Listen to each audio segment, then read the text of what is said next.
Ever had a rough day and thought, it can't get any worse? Well, medieval peasants would like a word with you. Back when kings ruled the land and dragons filled storybooks, regular folks lived lives so wild and challenging that they'd make your worst day look like a luxury vacation. Because imagine living in a time when about 90% of people didn't even have basic things we take for granted. No electricity, no running water, and definitely no takeout delivery when you're too tired to cook. Just you, your family, and whatever you could manage to grow or trade for. These folks were probably tougher than any gym enthusiast you'll meet today. While we're busy counting steps on our fitness trackers, they were getting an all-natural, full-body workout every single day, whether they wanted it or not. And trust me, there was no protein shake waiting for them after their workout. But despite having what we consider a pretty rough life, medieval peasants weren't sitting around feeling sorry for themselves. They created their own fun, built tight-knit communities, and probably had better social lives than some of us modern folks who spend our evenings scrolling through social media. I mean, when's the last time your entire neighborhood got together for a feast? And no, ordering from the same delivery app doesn't count. Life wasn't easy, but these people were incredibly resourceful. They had to be. When you're living in a world without convenience stores or online shopping, you learn to make do with what you have. It's like extreme survival mode, but instead of lasting a few days like those TV shows, this was their entire life. Now that we've established how tough the life of medieval peasants were, let me tell you about their actual work. And boy, did they work. The day kicked off before sunrise, which in winter wasn't too bad around 7 a.m., but in summer? We're talking 4 a.m. wake-up calls, and you thought your morning alarm was brutal. A medieval peasant's work schedule would make today's hardest jobs look like a vacation. They didn't just do one job. They had to be farmers, carpenters, shepherds, and blacksmiths all rolled into one. You know how we have that saying, jack of all trades? Well, these folks invented it because if they didn't know how to do something, they'd better learn fast or go hungry. The farming year was divided into specific tasks that had to be done at exactly the right time. Spring meant plowing, and we're not talking about sitting in an air-conditioned tractor here. 2 oxen pulled a heavy wooden plow while the peasant had to use all their strength to keep it straight and at the right depth. Fun fact, it took about 8 oxen to plow 1 acre of heavy soil in a day. If you lost an ox, you were in serious trouble, kind of like losing your car and your job all at once. Summer brought its own challenges. From sunrise to sunset, peasants would be out in the fields weeding because one patch of weeds could ruin an entire crop. They didn't have fancy weed killers either, just their hands and maybe a simple tool. Every single weed had to be pulled out by hand. My back hurts just thinking about it, and let's not forget about the constant battle with pests. No pesticides meant you had to get creative. Some peasants would actually hire children to run through the fields, making noise to scare away birds. It was probably the medieval equivalent of a summer job, except instead of flipping burgers, you were running around yelling at crows. But medieval peasants actually invented many of the farming techniques we still use today. They figured out crop rotation way before scientists could explain why it worked. They'd plant wheat one year, then barley, then leave the field empty called fallow to let it recover. It's like they were the original agricultural scientists, just without the lab coats and clipboards. Fall was harvest time, and this is when things got really intense. Every able-bodied person in the village would be out in the fields, racing against time and weather to bring in the crops. They used sickles to cut the grain, basically a curved blade that you had to swing just right or you'd end up with more cuts than harvested wheat. Studies show that a good harvester could cut about an acre of wheat in a day, but they had to make about 15,000 individual cuts to do it. Talk about repetitive motion injury. And archaeologists have found that most medieval peasants had arthritis by their mid-30s. No wonder, they were essentially doing CrossFit from age 6. Winter wasn't exactly downtime either. This was when peasants had to repair everything that broke during the year. Tools, buildings, fences. They also had to care for the animals, which meant trudging through snow to feed them and clean their shelters. Plus, this was prime time for indoor work like spinning wool, making candles, and repairing clothes. A medieval winter was basically one long home improvement project, minus the helpful YouTube tutorials. And don't even get me started on the joy of threshing grain indoors during winter. Imagine beating wheat with a stick for hours on end in a poorly ventilated barn. It's like the world's worst drum circle. But what's something that might surprise you is that medieval peasants actually had more vacation days than most of us do now. The church enforced numerous holy days when work was forbidden. Some historians estimate they had around 150 days off per year. The clever bit about medieval work was how communal it was. Everyone pitched in during busy times, and they developed a complex system of mutual aid. If your neighbor's ox died, you'd lend them yours, knowing they'd do the same for you. It was like an early version of Social Security, just with more manure and less paperwork. Recent studies of medieval village records show that these informal support networks were incredibly effective. Villages that practiced strong cooperation were more likely to survive famines and economic hardships. And let's not forget about the specialized skills many peasants developed. Some became experts at specific crafts like beekeeping, brewing, or blacksmithing. These weren't just hobbies, they were essential services that could mean the difference between having enough to trade for necessities or going without. It's estimated that a skilled medieval blacksmith could make up to 100 nails in a day, which doesn't sound impressive until you realize each one was made by hand. After all this backbreaking work, you'd think these folks would at least get to enjoy a hearty meal. Well, about that. The average medieval peasant ate around 2,000 to 3,000 calories per day, which sounds pretty good until you realize they were basically doing CrossFit from dawn till dusk. Bread was their main food. We're talking about 2 to 3 pounds of bread every single day. But this wasn't your fancy artisanal sourdough from Whole Foods. Medieval bread often contained bits of sand and grit from the millstones used to grind the grain. Over time, this would actually wear down their teeth. Talk about a real reason to need a dentist. The most common drink was something called small beer. It was a weak, low-alcohol beer that everyone, including kids, drank instead of water. Why? Because the water was often contaminated and the brewing process made the beer safer to drink. That's right, in medieval times, beer was literally safer than water. Finally, a historical fact you can use to justify your drinking habits. The medieval diet followed a strict hierarchy. The best cuts of meat went to the nobles, while peasants got what was left, usually the parts we today throw away or feed to pets. They ate lots of pottage, a thick soup made from peas, beans, and whatever vegetables they could grow. It was basically the medieval version of throw everything in a pot and hope for the best. Sometimes it was so thick you could stand your spoon up in it. Medieval peasants would eat this for days, sometimes weeks, adding new ingredients as they got them. It was like the world's longest-running leftover situation.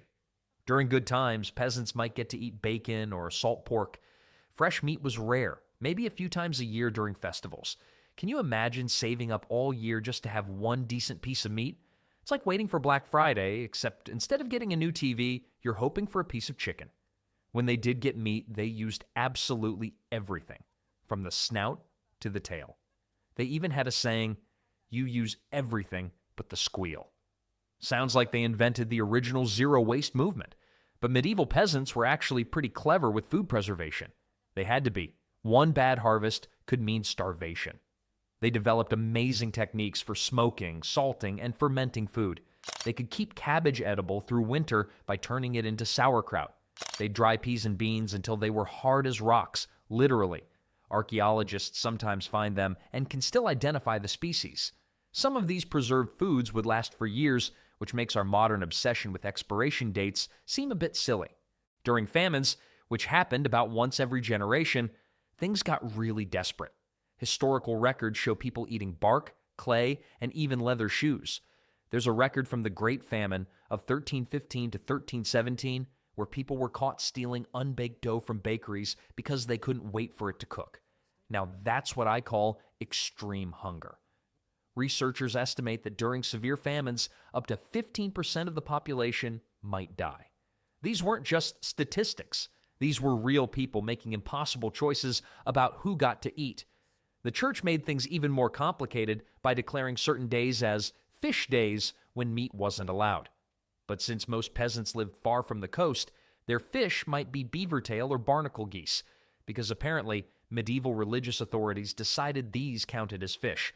I guess if you squint really hard and use your imagination. This led to some pretty creative alternative facts about animals. There were actual scholarly debates about whether barnacle geese grew on trees. Spoiler alert, they don't. Speaking of religion affecting food, The medieval calendar was full of fasting days, up to 150 per year. On these days, you could only eat one meal and often couldn't eat any animal products. But medieval people got creative with the rules. They made almond milk to replace dairy and created elaborate mock eggs from ground almonds and spices. They were basically inventing medieval vegan alternatives.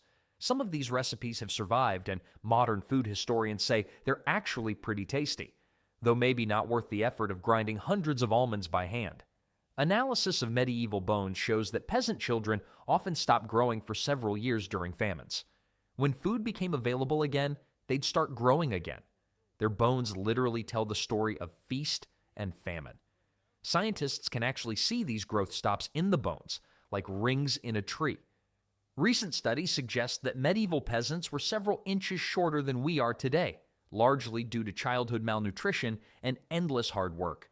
On the rare occasions when food was plentiful, medieval peasants really knew how to celebrate. Harvest festivals could last for days, with everyone bringing whatever food they could spare. It was like a potluck dinner party, except everyone was really, really grateful for the food. These feast days were rare bright spots in an otherwise challenging dietary existence. After a long day of work, eating their pottage in their... Well, let's talk about what these folks called home, and trust me, it wasn't exactly house hunters material. In medieval times, the concept of home sweet home took on a whole different meaning. Ever heard someone complain about their one-bedroom apartment being too small? Well, medieval peasants would have a good laugh at that. Their homes made modern tiny houses look like luxury mansions. The average peasant house was about 400 square feet. That's smaller than most two-car garages today. And get this, the whole family lived there, along with their chickens and other small animals. Talk about an early version of a petting zoo. The construction of these houses was interesting, to say the least. Most were built using a technique called wattle and daub. Wattle was a bunch of sticks woven together like a giant basket, and daub was a mixture of mud, straw, and animal poop that was smeared all over the wattle. When it dried, it became surprisingly strong. Recent archaeological experiments have shown that these walls could last up to 50 years if properly maintained. Not bad for mud and poop. And the best part is, what if a wall started to crumble, you could just slap on some more daub. It was like a medieval spackle. About 90% of peasant houses had dirt floors. They would spread fresh rushes on the floor and add herbs to make it smell better. These rushes would stay there for months, collecting bits of food, dirt, and who knows what else. When they got too gross, they'd just add a new layer on top. It was like having a compost pile right in your living room. Some archaeologists have actually found layers of medieval house floors up to 6 inches deep, each layer telling its own story about what the family ate and how they lived. The roof was typically thatched with straw, which could be up to 2 feet thick. It was pretty good at keeping out rain, but it was also a favorite home for rats, mice, and insects. Medieval peasants basically had a whole ecosystem living above their heads. The smoke from their fire had to find its way out through the thatch, since chimneys were a luxury most couldn't afford. This actually had one benefit.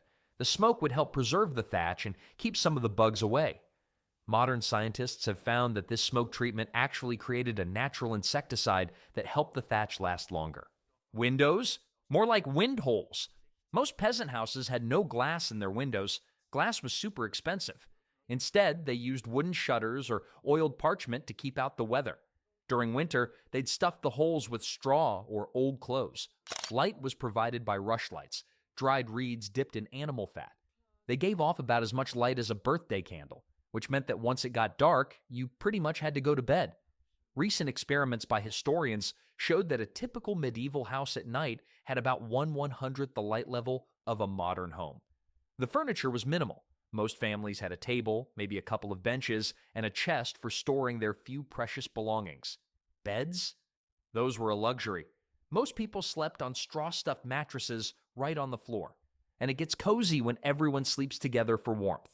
The whole family, plus any visitors, would huddle together during cold nights. Records from some manors show that even relatively well-off peasants might only own furniture worth a few pennies, about the equivalent of $100 today. One of the most interesting discoveries from archaeological digs is the midden. That's a fancy word for the medieval garbage dump. Every house had one, usually right outside the door. Scientists have found everything from broken pottery to animal bones to lost coins in these middens. It's like a medieval time capsule. One archaeologist found a perfectly preserved pair of medieval wooden clogs in a midden. Turns out medieval fashion wasn't all that different from today's trendy shoes. The layout of peasant villages was actually pretty smart. Houses were usually built close together, creating a real sense of community. Most villages had a central green where animals could graze and kids could play.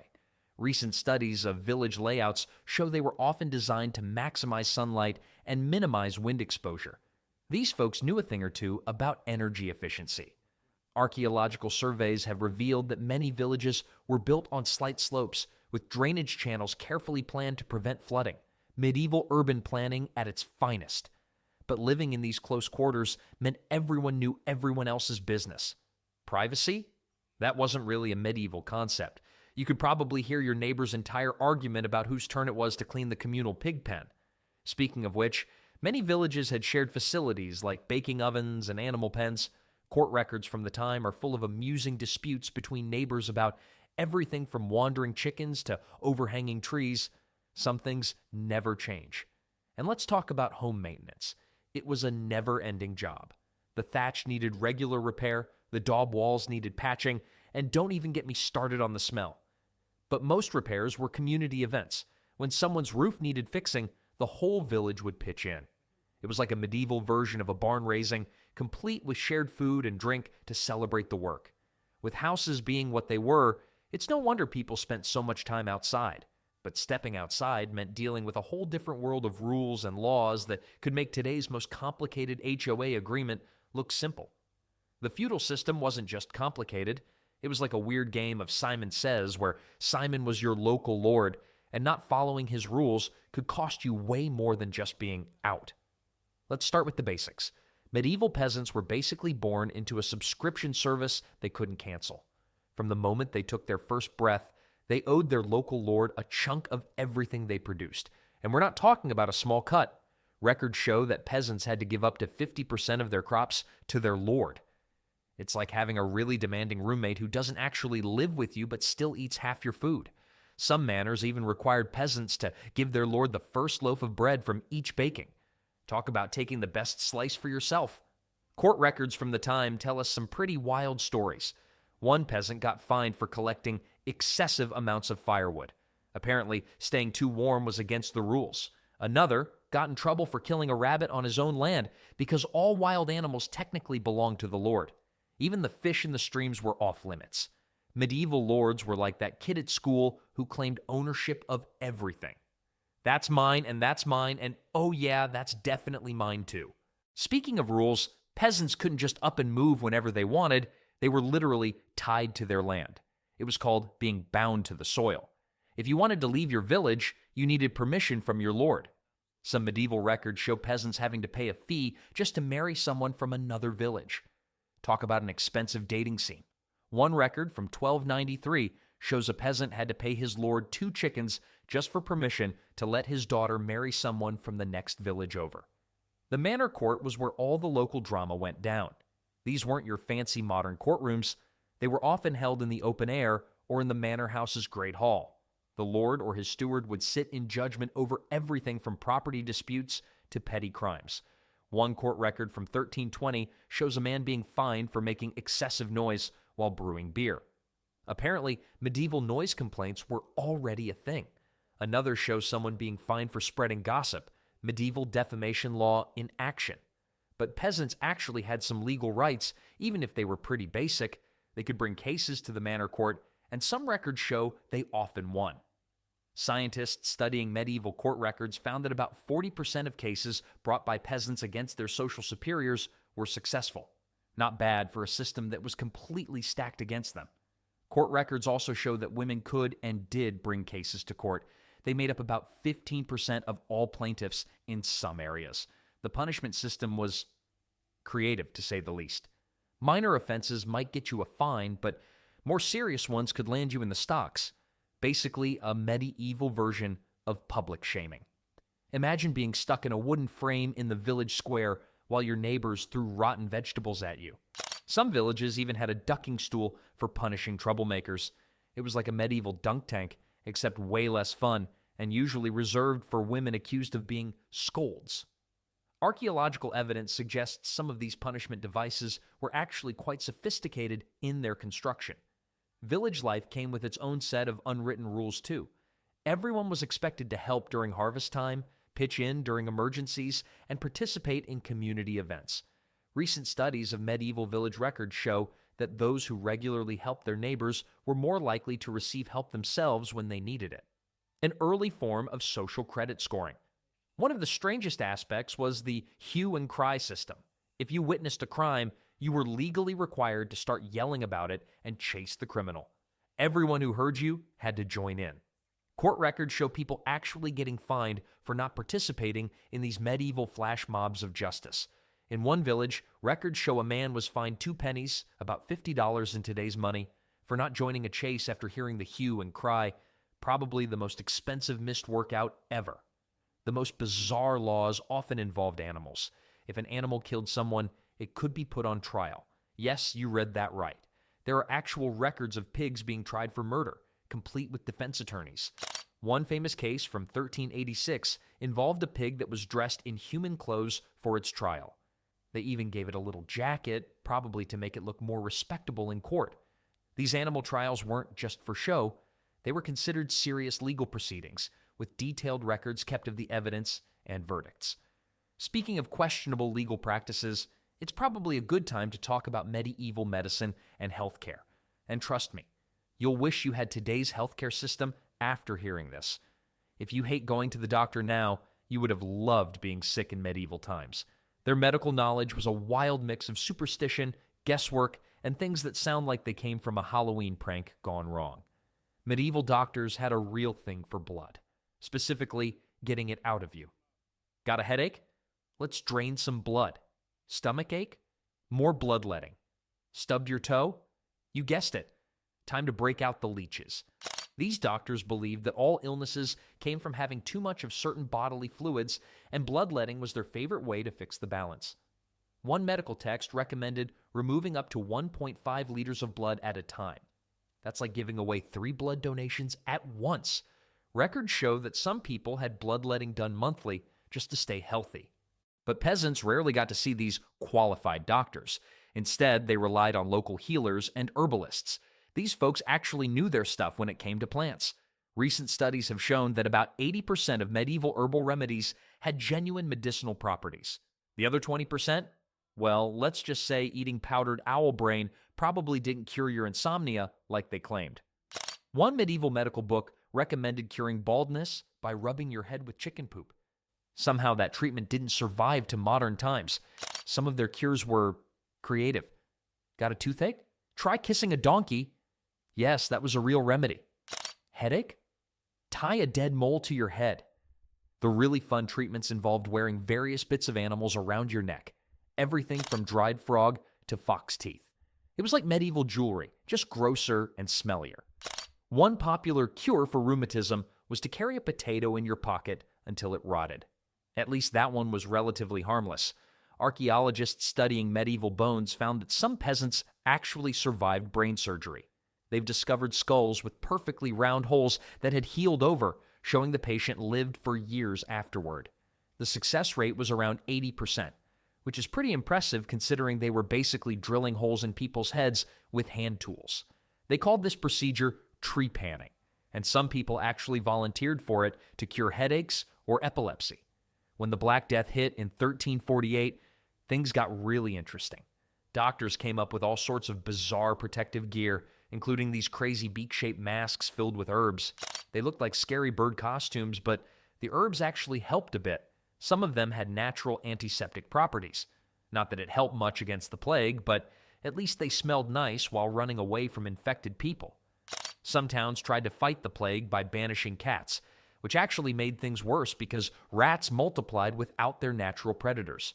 Speaking of the plague, one popular treatment was to cut open a live pigeon and strap it to the patient's feet. The theory was that the pigeon would draw out the disease. Spoiler alert, it didn't work, but it probably kept the patient in bed. Who's going to walk around with dead pigeons strapped to their feet? They had an oddly specific belief that red objects could cure fever. Some doctors would wrap their patients in red blankets or make them stare at red objects for hours. Women often served as healers in peasant communities, and they were actually pretty good at it. They knew which herbs could ease pain, help wounds heal, or bring down fevers. Archaeological evidence shows that many women healers kept detailed records of their treatments and success rates. But here's the catch.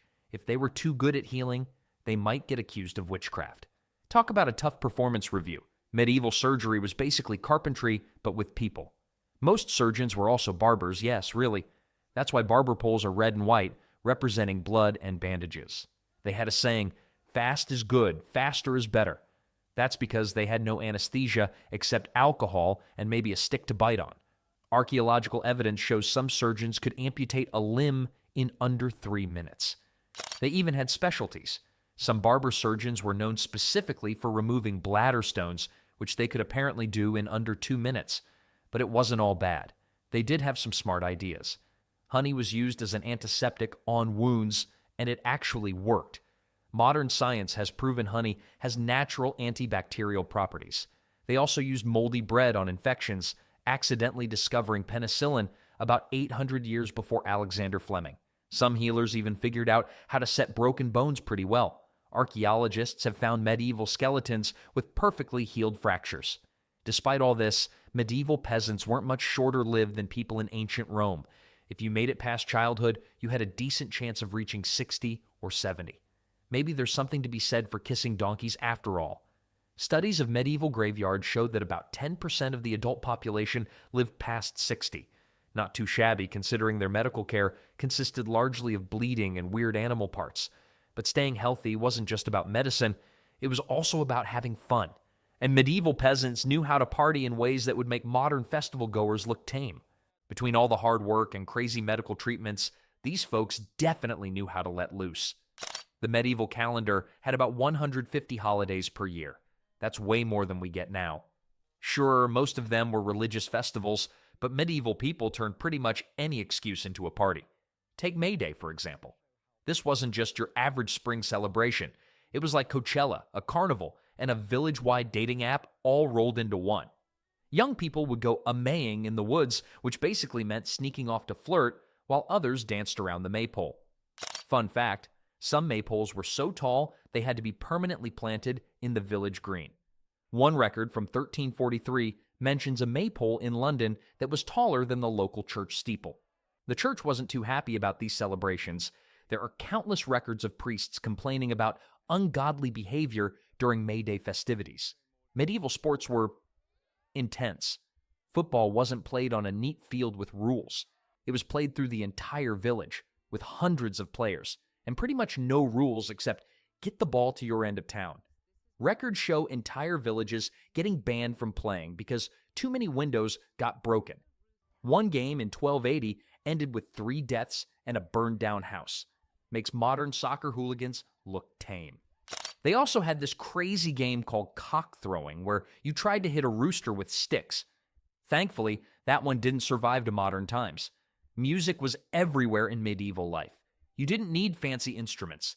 People made music with whatever they had. Spoons, pots, even bones became instruments.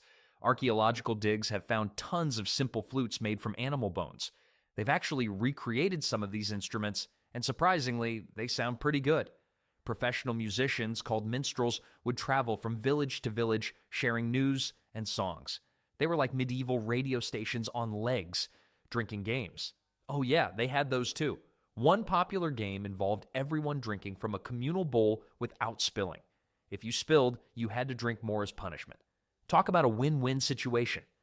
Taverns were such an important part of village life that some manors actually required them to stay open. Records show that some villages had one tavern for every 20 households. Medieval people took their social drinking seriously. The biggest parties were usually wedding celebrations. These could last for days. Everyone in the village would contribute food and drink, and the whole community would join in. They had some wild traditions too, like mock weddings where men would dress as brides and women as grooms. One account from 1375 describes a wedding party where the guests played hot cockles, basically a game where you get blindfolded and have to guess who just hit you. Archaeological evidence shows that some villages had special buildings just for hosting these celebrations. Medieval peasants actually invented a lot of the games we still play today. Chess, backgammon, and even card games were super popular, though their version of cards looked pretty different. One deck from 1440 shows kings riding unicorns and queens fighting dragons. Way cooler than our boring modern cards. They also played dice games, but with a twist. Some dice from archaeological digs show they were loaded. Medieval gamblers were just as crafty as modern ones. Special celebrations marked the changing seasons. Harvest festivals were particularly wild. Once all the crops were in, villages would hold huge feasts called harvest homes. Everyone would eat, drink, and dance until they couldn't stand up. Records from one manor show they went through 100 gallons of ale in a single harvest celebration. The lord was expected to provide most of the drinks. Finally, a perk of feudalism. These festivals also included competitions like wrestling matches and archery contests. They even had medieval versions of carnival rides. Young people would make these crazy swings by tying ropes to tree branches or build seesaws using logs and planks. One chronicle mentions a village getting in trouble because their makeshift merry-go-round, basically a pole with ropes attached that people would run around with, got a bit too exciting and sent someone flying into the duck pond. Court records show regular complaints about these homemade amusements. Apparently, medieval health and safety regulations were pretty loose, but not all entertainment was wild parties. Storytelling was huge in medieval culture. After dinner, especially in winter, families would gather to share tales. Some stories were educational, some were funny, and some were definitely not suitable for children. Many of our fairy tales come from these medieval storytelling sessions. One medieval story collection had to be hidden from children because it was considered too spicy. Medieval Netflix and chill, anyone? Speaking of relationships, you won't believe the wild world of medieval dating and marriage. You might think medieval romance relied on love at first sight across market squares, but courtship was way more complicated than that. Forget Tinder and dating apps. Medieval peasants had their own ways of finding love, and some of them were pretty wild. Did you know the average age for marriage was around 20 to 22 for women and 24 to 26 for men? That's actually not too different from today, except back then you were considered an old maid if you weren't married by 25. Dating wasn't exactly casual in medieval times. Young people usually met at church festivals, village dances, or while working in the fields. Court records tell us about one creative young man who kept accidentally letting his sheep wander into a certain girl's field just to talk to her. Medieval flirting at its finest. Although it didn't end well, he got fined for damaging her crops. Talk about an expensive date. Records from 1326 show another guy who got caught climbing a wall to leave flowers in a girl's window. Romantic, until he fell into the pigsty below. Marriage was serious business, and parents were usually involved in arranging matches. They weren't just thinking about love. They were thinking about land, skills, and whether their future in-laws had a good plow horse. One court record from 1319 shows a father refusing to let his daughter marry because the groom's family owned inferior chickens. Archaeological evidence shows that marriage negotiations often involved exchanging gifts. Researchers have found engagement rings made from twisted straw and carved wood. Medieval couples didn't need a priest or even witnesses to get married. They just had to exchange promises. I take you as my wife, and I take you as my husband, and boom, they were married. This led to some pretty interesting court cases. Records show people claiming they got married while drunk, or that they thought, "I'll marry you when pigs fly," was just a joke. Spoiler, the court sometimes took it seriously. One case involved a couple who claimed they got married by exchanging vows while hiding in a barn during a thunderstorm. The wedding celebration itself was a huge deal. The whole village would pitch in, and the party could last for days. The bride didn't wear white. That's a modern tradition. Instead, she'd wear her best dress, usually bright blue or green. Red was popular too, except in some villages where it was considered unlucky because it was the devil's color. Studies of medieval clothing remains show that brides often borrowed or rented special clothes for their wedding day. Some things never change. Family life was different too. Newly married couples often lived with their parents until they could afford their own place. Court records show some hilarious arguments between mothers-in-law and daughters-in-law about who was in charge of the cooking pot. One record from 1352 describes a 3-day argument about whose turn it was to feed the chickens. Another mentions a family feud that started because someone used the wrong spoon to stir the pottage. Children were expected to help with work from an early age. By 6 or 7, kids were doing real jobs like scaring birds from crops or helping with spinning wool. But it wasn't all work. Archaeological digs have found lots of medieval toys like little clay horses and wooden swords. They've even found medieval baby bottles made from cow horns. Scientists analyzing these bottles found traces of milk proteins, showing they were actually used to feed babies. The roles of men and women were pretty fixed, but there were some surprises. Women could own businesses. Records show female brewers, bakers, and even blacksmiths. One village had a woman who was the official rat catcher. She was apparently so good at her job that other villages tried to hire her away. Analysis of medieval tax records shows that in some towns, up to 30% of businesses were owned by women. Marriage wasn't always forever, either. While divorce didn't exist, couples could get an annulment if they could prove their marriage wasn't valid. Some of the excuses were amazing. One man claimed his marriage should be annulled because his wife was too fond of cheese. Another claimed his wife was a witch because their chickens stopped laying eggs after they got married. The church courts heard thousands of these cases. Some estimates suggest about 5% of medieval marriages ended in annulment. But despite all the rules and arrangements, medieval people still found ways to follow their hearts. Court records are full of stories about couples who ran away together, secret marriages, and romantic gestures. One man got in trouble for stealing flowers from the Lord's garden to give to his sweetheart. Another carved love poems into a church wall. They're still there today. Archaeologists have even found love letters written on pieces of bark and hidden in walls. Speaking of the church, it played a huge role in everyone's life, not just in marriage. And trust me, when it came to medieval religion, things got really interesting. The church ruled medieval peasant life with an iron fist and a hungry collection plate.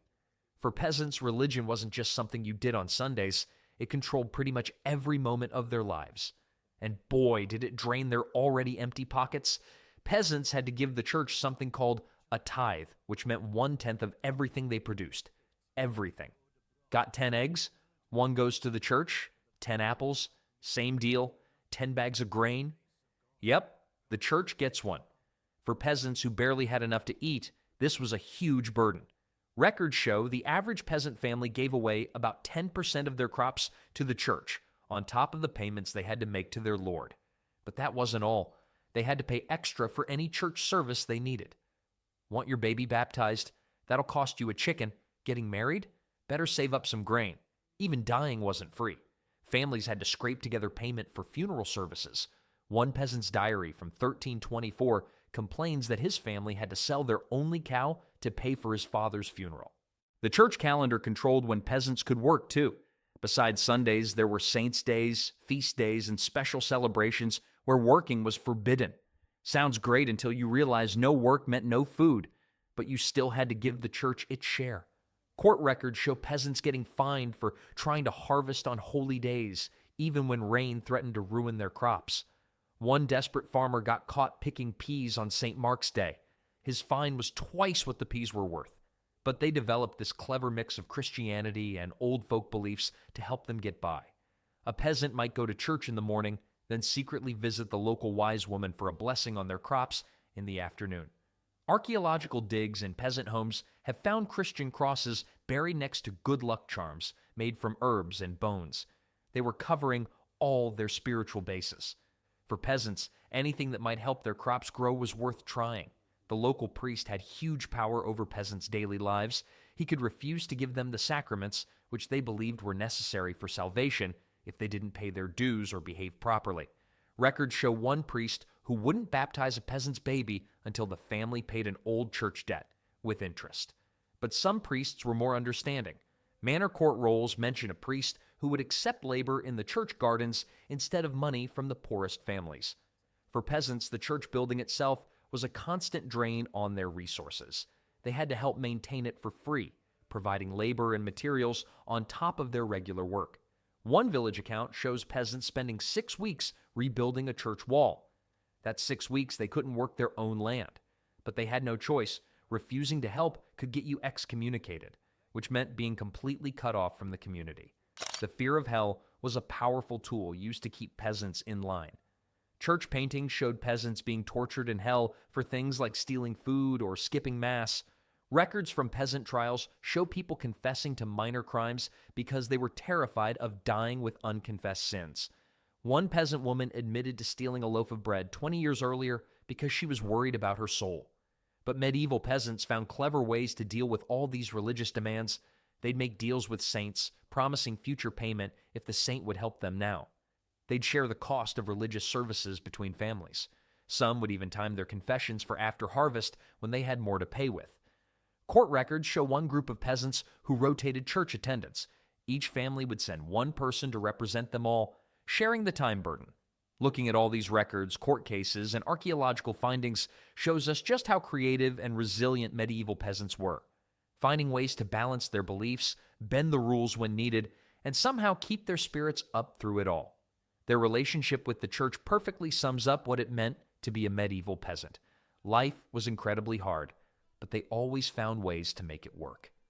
Maybe in that way, they weren't so different from people today, just trying to navigate life's rules while keeping food on the table and hope in their hearts.